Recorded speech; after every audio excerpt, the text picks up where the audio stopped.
conferencia abordó un panorama, digamos, del contexto en el cual hoy en día en México se está dando prioridad al trabajo cultural y en educación en artes como un factor para la creación de mejores condiciones en términos de prevención del delito, de la violencia, pero al mismo tiempo reconociendo que la educación en artes en realidad es la puerta de entrada a los derechos culturales y que por lo tanto hay una necesidad de que la educación en artes, si bien hoy y es necesario que se privilegie en las zonas de riesgo social, la verdad es que debe estar conformado como un derecho universal, a lo que todo niño, niña, adolescente o joven, y de hecho adulto también debiera tener acceso. Sabemos que hoy en día, y eso fue parte del planteamiento en la conferencia, en los sistemas educativos hay un debate también de cómo hacer posible que la educación en artes forme parte de la currícula básica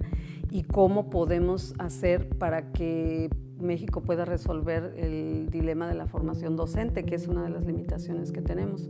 en el sentido de que hace falta formar maestros tanto dentro del sistema educativo, en la formación inicial del docente, estamos hablando de las normales o en la formación de los maestros de aula,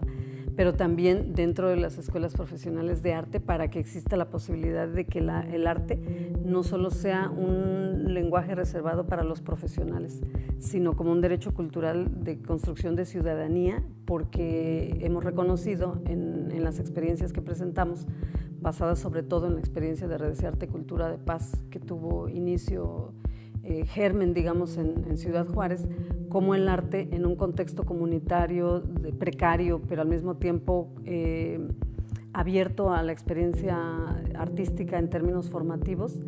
va logrando una transformación de la persona en términos de autoconciencia y de expresión corporal, cultural e identitaria, y al mismo tiempo va generando nuevos vínculos comunitarios que permiten crear un concepto más amplio de seguridad ciudadana. ¿Por qué? Porque si es la misma comunidad conocedora de sus recursos y de sus potenciales, confiada en que está formando una nueva generación de niños, de jóvenes con sueños, con capacidad de imaginar, con capacidad de crear y de transformarse, esa misma comunidad va a ser responsable de que estos niños jóvenes no se involucren en situaciones de violencia o en situaciones de delincuencia. Hay una formación, digamos, de autoconciencia que permite que los niños adquieran un sentido de autorreconocimiento identitario y entonces reconozcan a los otros en una construcción de un espacio social donde dialogan, porque están adquiriendo otras herramientas, otras maneras de expresar la emoción, la frustración, el enojo, el miedo, el coraje, el resentimiento. Todos esos son sentimientos que se anidan cuando hay una condición de injusticia, donde hay un sentir a propósito de la injusticia y de la falta de horizonte. Entonces, cuando hay una posibilidad de simbolizar y de construir autoconfianza, ya no te sientes víctima de las circunstancias y no te sientes víctima tampoco de un entorno que a lo mejor estás viviendo en este momento, pero si tú adquieres la conciencia de tu capacidad y de la capacidad comunitaria, ese entorno se transforma, porque es como ponerle energía a un movimiento. Si tú enciendes una chispa, el motor empieza a funcionar y ese motor es el arte.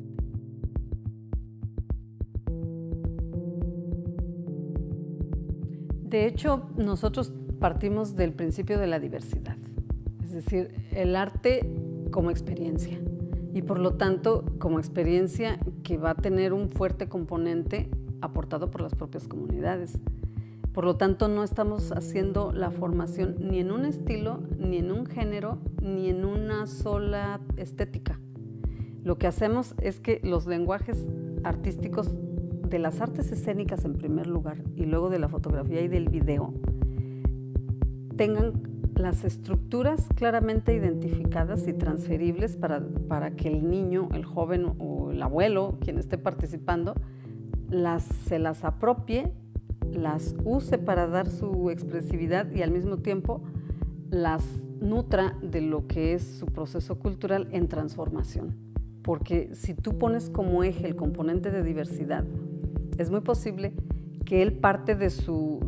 experiencia y la afirma, pero al mismo tiempo puede ser que la transforme. Eso forma parte del proceso metodológico que Conarte sigue. Entonces, por lo tanto, trabajamos en danza, en teatro, en música, en fotografía, en video, en movimiento coral, y lo que hacemos es ir creando las condiciones para que la expresión de las comunidades se vaya ordenando, en el sentido de autoordenamiento. Si tú trabajas la música y la danza al mismo tiempo, la música y la danza le van dando a la persona que se involucra en estos procesos una arquitectura interna que se exterioriza en una práctica de movimiento y que le permite habitar su espacio de otra manera distinta. Pero es arquitectura. Lo que no le estás diciendo es que solo baile X o Y cosa. De hecho, por eso no damos clases ni de folclore, ni de tango, ni de cualquiera de los géneros. Lo que hacemos es una alfabetización de movimiento que te permita bailar lo que te pegue la gana. Puedes bailar hip hop, puedes bailar cha-cha-cha, puedes bailar rumba, puedes bailar salsa, puedes bailar un paso doble si te pega la gana. Pero el asunto es que tu cuerpo y tu mente tienen interiorizadas las estructuras que te permiten hacer eso y transformarlo, porque la metodología no son los pasos, como usualmente se enseña. Si tú vas a una clase de ritmos latinos, te enseñan cómo se baila la rumba, cómo se baila la salsa. Nosotros no hacemos eso. Lo que enseñamos es cómo identificar en mente y cuerpo estructuras de movimiento que te permitan ejecutar cualquier tipo de paso que tú crees o el que el maestro te propone y lo transformas para poder crear tus propias frases de movimiento. Entonces, fíjate que es una alfabetización distinta porque lo que estamos haciendo es generar nuevas gramáticas para escribir en el espacio con el cuerpo.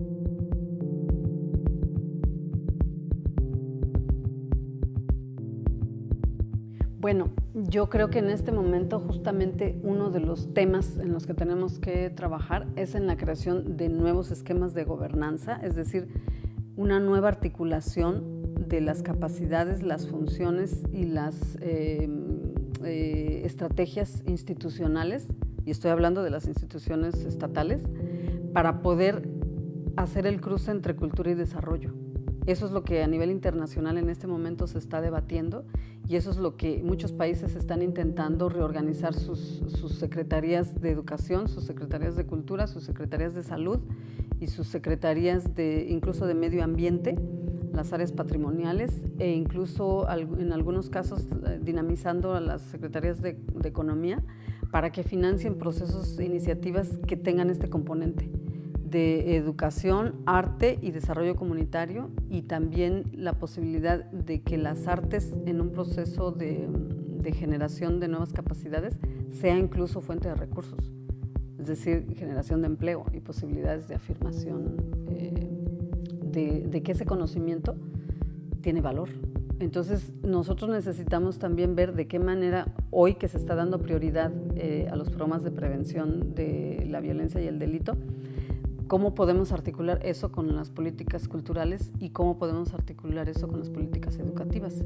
No porque todos tengan que hacer todo juntos, sino porque cada quien tiene que trabajar en el componente, en el ámbito que le corresponde, pero sí dándole este sentido como de transversalidad de cómo lo cultural y lo artístico va ayudando